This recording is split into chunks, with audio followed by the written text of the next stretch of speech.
Alam mo ba kung ano ang pigsa? Madalas natin itong naririnig, pero marami pa rin ang nalilito kung bakit tayo nagkakapigsa at paano ito maiiwasan. So tara, pag-usapan natin. Ang pigsa, o boil sa English, ay isang masakit na bukol na puno ng nana. Karaniwan itong nagsisimula bilang maliit na pula at matigas na umbok sa balat.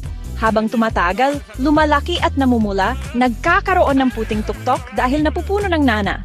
Pero saan nga ba ito nanggagaling? Ang pigsa ay kadalasang dulot ng impeksyon ng bakterya na Staphylococcus aureus.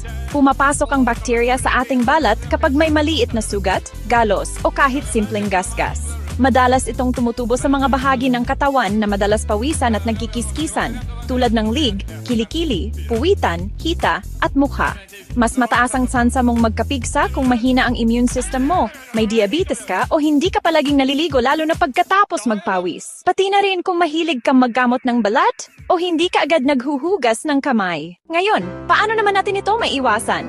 Una, panatilihing malinis ang katawan. Maligo araw-araw lalo na kung mainit ang panahon o pagkatapos mag-exercise. Pangalawa, iwasan ang magbahagi ng tuwalyat o kahit pang-ahit sa iba dahil pwedeng malipat ang bakterya.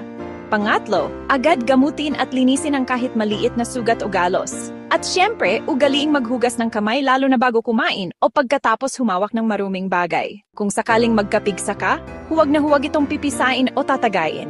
Pwedeng lumala ang impeksyon at kumalat pa sa ibang bahagi ng katawan. Maglagay na maligamgam na compress para bumilis ang paghinog.